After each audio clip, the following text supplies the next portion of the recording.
Ide-ide besar lahir dari bertukar pikiran. Bagaimana cara menyalurkan semua ide kreatif itu dengan mudah? Saya akan membagikan kiat-kiat terbaik untuk papan tulis Canva agar ide yang tidak lazim sekalipun bisa ditata. Anda akan mempelajari fitur seperti urutkan dan ubah ukuran untuk mengubah ide Anda menjadi draft awal materi proyek. Anda sudah siap?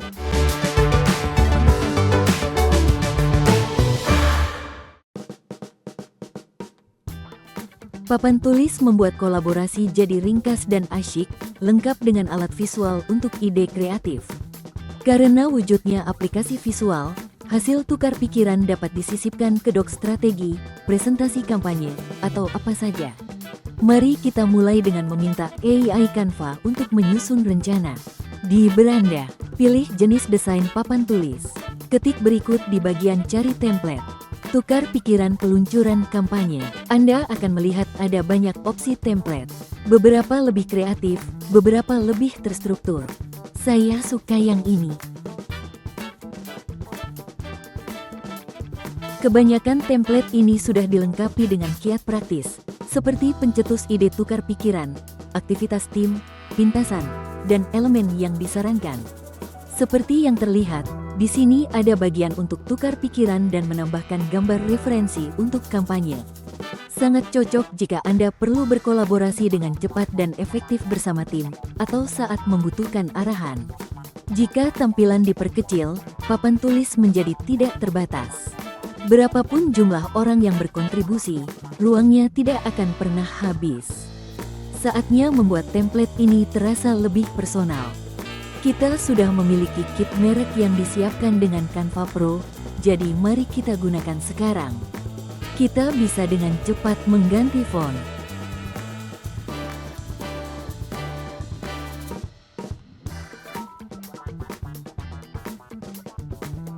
Masukkan logo merek dan sesuaikan teks agar kita tahu persis sesi brainstorming ini tentang apa.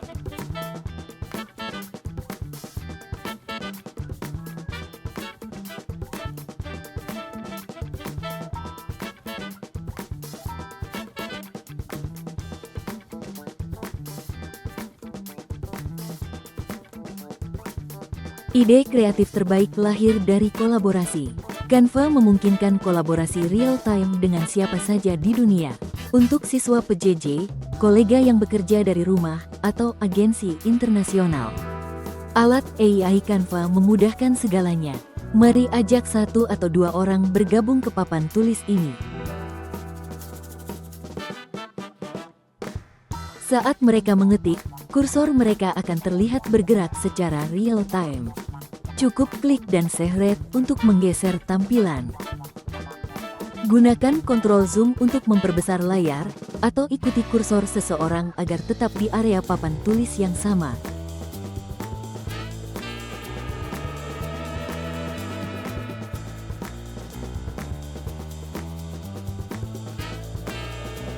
Terkadang sedikit tekanan bisa memicu ide-ide terbaik. Atur timer untuk memperlancar sesi brainstorming Anda dan putar musik untuk inspirasi tambahan.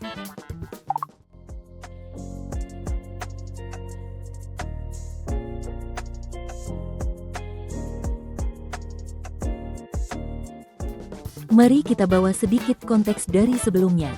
Saya akan menyalin dokumen briefing yang kita buat di pelajaran sebelumnya dan langsung menempelkannya ke papan tulis. Mudah kan ya?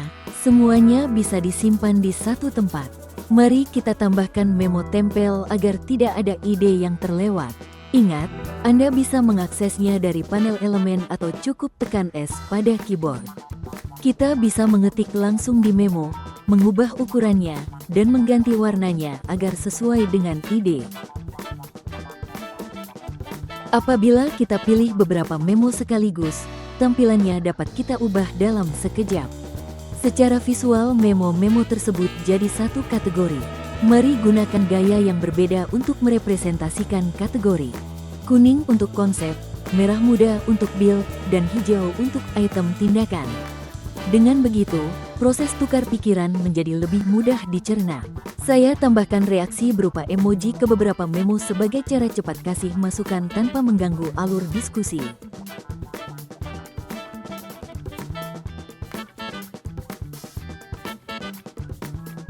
Sepertinya sesi tukar pikiran kita hampir selesai dan kita sudah ada banyak ide bagus. Mari kita kelompokkan ide tersebut dengan AI Canva. Pilih beberapa memo tempel, lalu klik urutkan. Canva akan menganalisis konten dan mengelompokkan ide serupa ke dalam klaster, baik berdasarkan topik, warna, nama, atau reaksi.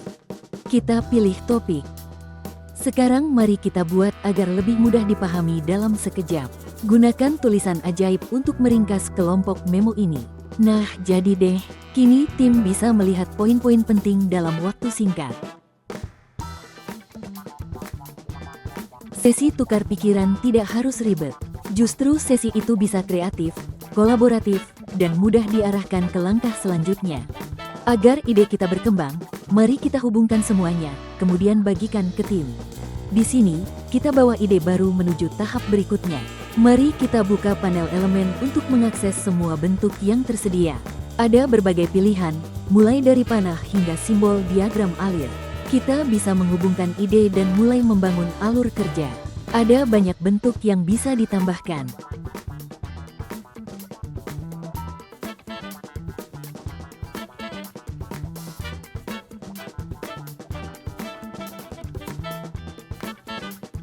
Gunakan panah untuk menghubungkan semuanya. Anda bisa menggabungkan bentuk, konektor, dan memo tempel agar alurnya jelas dan terstruktur.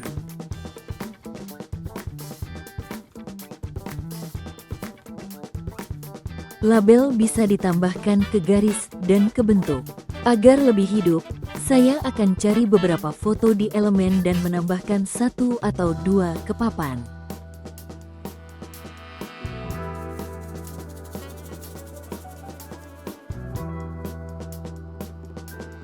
Kalau mau lebih ekstra, buat foto custom pakai media ajaib.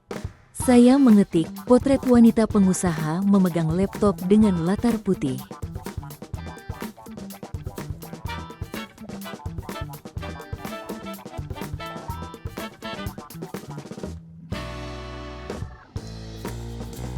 Ini adalah cara yang bagus untuk menghidupkan ide secara visual, terutama di tahap awal kampanye. Oke. Saya rasa papan tulis kita sudah selesai. Saatnya membagikannya. Tinggal klik bagikan, lalu arahkan kursor ke bagian undang email. Dari sini, izin bisa disesuaikan dan diatur ke bisa edit, sehingga seluruh tim bisa berkontribusi. Saya ingin mengirim ringkasan singkat ke pimpinan tim. Jika kita klik ubah ukuran, kita bisa pilih format baru seperti dokumen ringkasan, dan Canva akan menyesuaikan tata letaknya. Inilah hasil akhirnya, dokumen rapi untuk dibagikan atau dipresentasikan. Agar semuanya tetap terhubung, saya akan menambahkan papan tulis dan dok ringkasan ke presentasi di materi sebelumnya. Semua alur kerja lengkap di satu tempat. Itu saja untuk materi ini. Seperti yang terlihat, papan tulis Canva benar-benar mengubah cara kita bertukar pikiran, bekerja tim, dan mengatur proses. Ini adalah cara yang luar biasa untuk berfokus pada ide daripada terjebak pada hal teknis. Selain itu, dengan aplikasi visual, sesi tukar pikiran bisa disimpan berdampingan dengan file lain, sehingga kreativitas mengalir dengan mudah.